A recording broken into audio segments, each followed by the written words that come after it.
mother said me and my kid don't matter, so I evicted my whole family from their house. I paid for their house, but after that Thanksgiving insult, I cut them off, started eviction, and they never saw what I did next. I don't think I'll ever forget the exact way my mother's fork tapped against her plate when she said it. It was slow, casual, like she was commenting on the weather, but what she actually said sliced through the noise of the room like a blade. "You and your kid aren't important here." No one gasped, no one paused, no one defended me. My dad didn't even look up. He just reached for the gravy and mumbled something like, "She's right." My sister, who was already halfway through her second glass of wine, smirked and said, "Yeah, your money isn't special either." I didn't say a word. I just smiled and lowered my eyes, pretending to be interested in the mashed potatoes on my plate that I hadn't touched. No one noticed I hadn't eaten anything all night. There were 14 people at that table. Every single one of them had been helped by me in the last year, not in small ways either. Rent, car repairs, job referrals, medical bills, they'd all been scooped up by me at one point or another, no questions asked. I never made a big deal about it. I just quietly handled things because I could. I've had a successful consulting business for almost 8 years. Things took off in the last 3. Once I bought the house I grew up in, after my parents said they were too old to handle a mortgage, I thought things would get easier for all of us. I thought maybe they'd see what I was doing and just appreciate it, but appreciation turned into entitlement fast. And then entitlement turned into expectation. That Thanksgiving, it hit me hard that I wasn't family anymore. I was a resource, a provider, a wallet with legs. My sister had moved back in with my parents after her second divorce. She hadn't worked in 18 months. Still managed to get lip fillers and new boots every time I turned around, though. My dad had apparently developed a taste for cigars and luxury recliners, even though he hadn't worked in almost a decade. My mom, I don't even know what she did with the money I sent her. Probably used it to host card nights with the other retired wives in the neighborhood she would have lost without me. And when I finally said no to the new car lease, no to the ridiculous recliner, no to another random emergency dental fund, they turned silent, condescending, but still I hosted Thanksgiving. My son deserved one good memory at least. I figured I could handle a few awkward conversations, maybe a side comment or two. What I didn't expect was the full-on ambush, the public rejection, the dismissal. In my own house with food I paid for, drinks I ordered, candles I lit. When it was finally over and everyone left, I tucked my son into bed and came downstairs alone. The dishes were already cleaned. I paid my housekeeper double to stay late because I knew I wouldn't be able to face the mess on top of everything else. I poured myself a glass of wine and opened my laptop. First, I canceled my sister's cell phone line. She'd forgotten she was still on my family plan. Then I logged into the utility accounts for the house my parents lived in. The house I technically owned in my name. Water, gas, electric, internet, all switched to limited plans. I didn't even feel guilty. That was just the beginning. They had no idea what was coming. By the time they realized what was happening, I was already 3 steps ahead. The first text came from my sister. It was just a string of question marks followed by, "Why is my phone not working?" I didn't answer. I watched the typing bubble pop up, disappear, come back again, then vanish for good.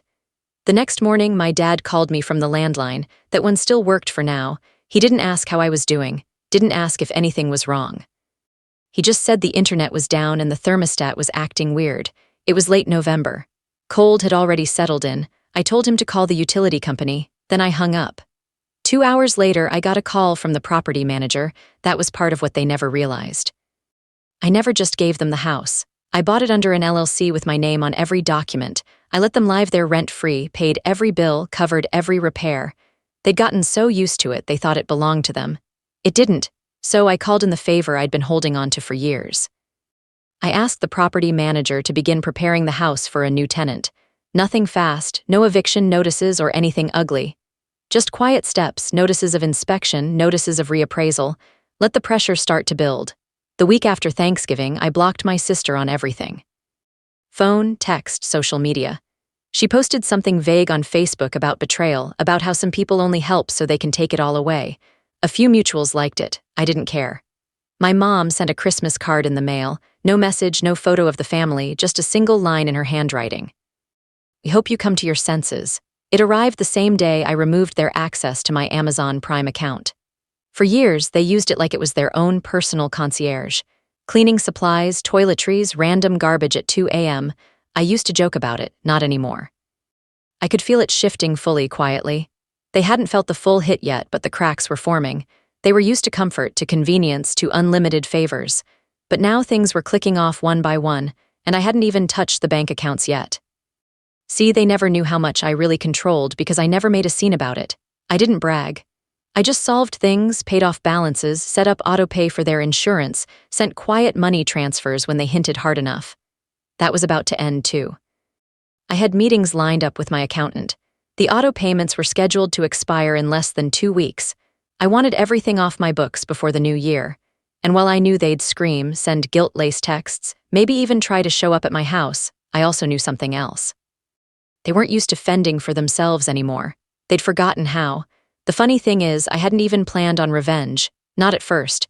But once they made it clear I wasn't family to them unless I was paying for everything. Once they looked at me across that table and told me I didn't matter, something clicked.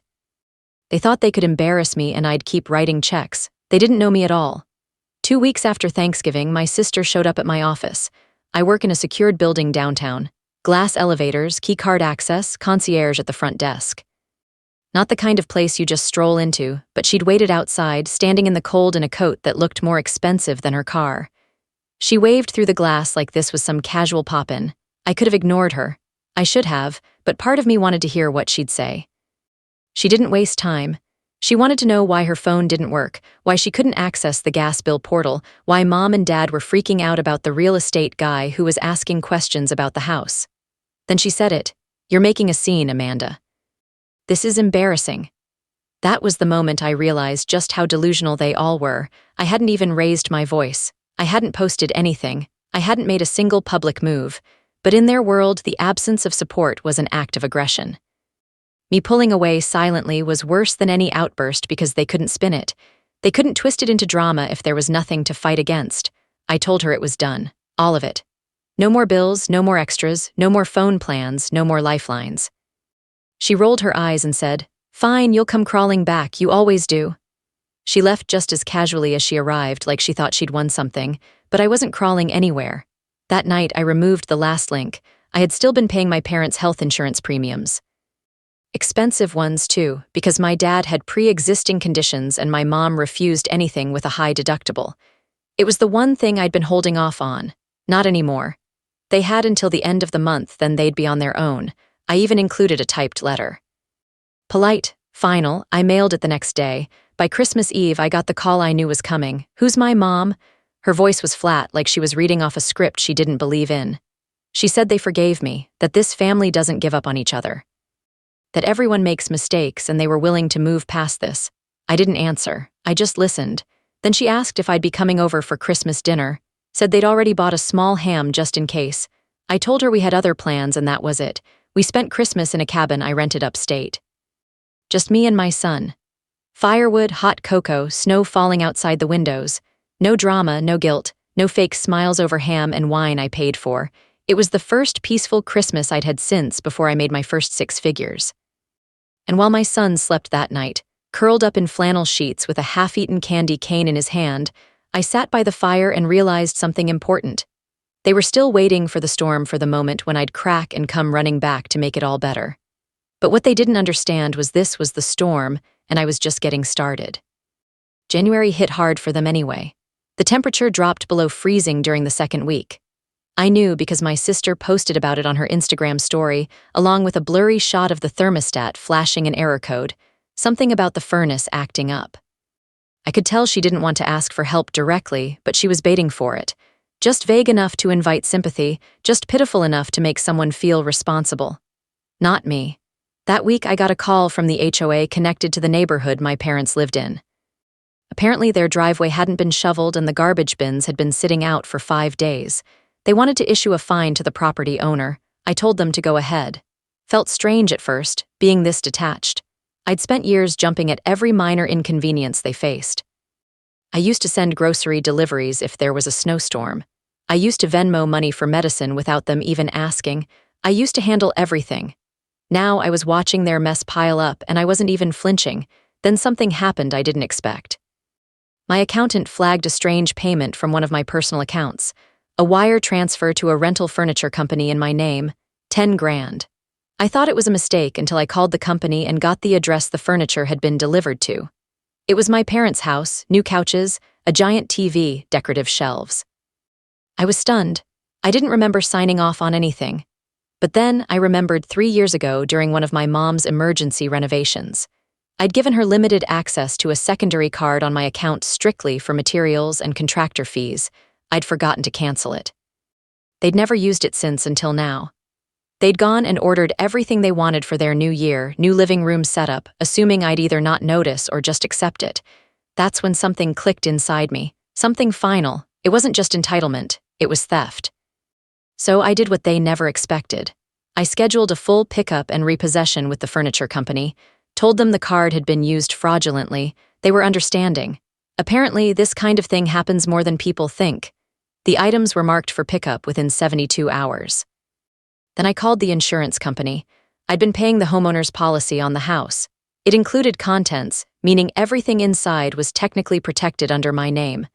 I removed that policy and submitted a transfer of ownership paperwork to begin the eviction process. Not for some random tenant, for my own parents. They'd lived in that house for free for almost 4 years. I'd paid off the mortgage, the maintenance, the insurance, the landscaping, but now they had 60 days to vacate. I didn't post about it. I didn't call to warn them. I let the paperwork arrive in the mailbox like a ghost they never thought was real. That weekend, my sister sent one last text. I hope it's worth it. I didn't answer, but I whispered it to myself when I saw the eviction letter marked delivered. It already is. They tried to play it cool at first. My mom posted a photo of her and my dad having coffee on the back porch, captioned, "Starting the year with gratitude and love." A few of their church friends commented with hearts and praying hands. My sister didn't post anything at all, which was unusual. She always had something to say, even if it was a filtered selfie pretending to be spontaneous. But then the messages started coming in sideways. A cousin I hadn't talked to in months reached out, just checking, and said my mom had mentioned I was going through a phase, and they were concerned. I didn't even respond. 2 weeks later, I got a call from the sheriff's department. Not because I was in trouble, but because my parents had called to report the repossession truck as a theft. The officers were polite, confused, even a little embarrassed once they realized it was all legal. I had the receipts, the ownership paperwork, and a very patient lawyer on standby. They apologized for the inconvenience and said the report would be closed with no further action. Still, I could picture the scene. My parents standing in their driveway acting like victims while men hauled away the couch they picked out without asking. My sister probably filming from the porch, trying to turn it into some inspirational meltdown video about betrayal and family loyalty. They didn't expect it to actually escalate. They thought I'd fold before it got serious. Then the water got cut off. That was the one I kept going longer than I should have. I guess a part of me still couldn't stand the idea of them not having basic things. But when I saw the overdue balance and the past 4 notices they'd ignored, I realized they were waiting, hoping I'd still be monitoring everything quietly from behind the scenes. I wasn't. They went to stay at a friend's house for a while, someone they knew from church. I only found out because the friend's daughter messaged me and asked what was going on. I told her the truth. Everything they had was paid for by me. They took advantage of it and I stopped. She didn't reply. But a week later, I heard my parents had to leave the friend's house too. Apparently, my sister got into it with the friend's husband over using their car without asking. And just like that, their world started to shrink. No house, no utilities, no couch, no car, no cushion. Meanwhile, I was thriving. My business was doing better than ever. I'd signed a new client contract, hired an assistant, and finally booked that trip to Oregon my son had been asking for. I didn't feel guilty. I didn't even feel conflicted. They wanted me to feel like I'd destroyed a family, but I didn't destroy anything. I just stopped fixing what they kept breaking, and I was finally starting to see what my life looked like when I wasn't carrying everyone else's. March rolled in cold and gray, but I didn't mind. There was something strangely peaceful about it. The way the cold kept people indoors, the quiet mornings with no calls, no requests, no emergencies I had to solve before my coffee. They stopped trying to reach me completely by the second week.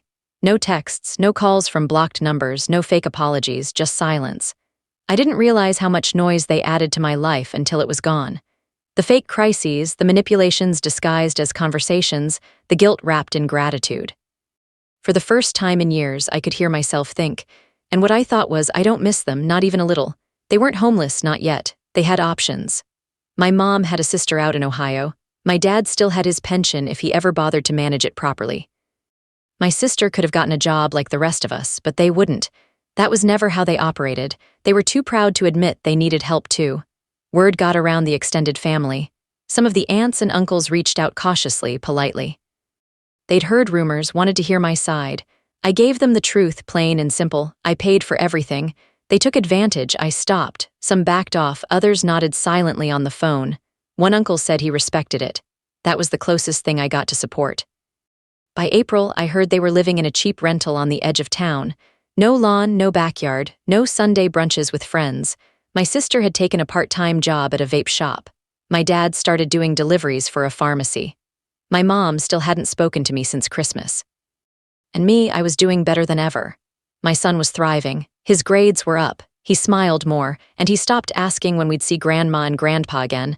I think he felt it too, the peace. I read the guest room, not because I needed one, but because I could. It used to be where they stayed when they came over. Always uninvited, always leaving it messy. Now it's a reading room, plants in the windows, a wall of books. A new beginning. And no, I don't care that they hate me now, I really don't. They had it too good for too long. I gave everything I could, money, time, energy, and they burned through it like it was nothing. The moment I stopped saying yes, they showed me exactly who they were. So I smiled at that Thanksgiving table. I stayed quiet while they tried to humiliate me, and then quietly I took everything back, and I've never felt more.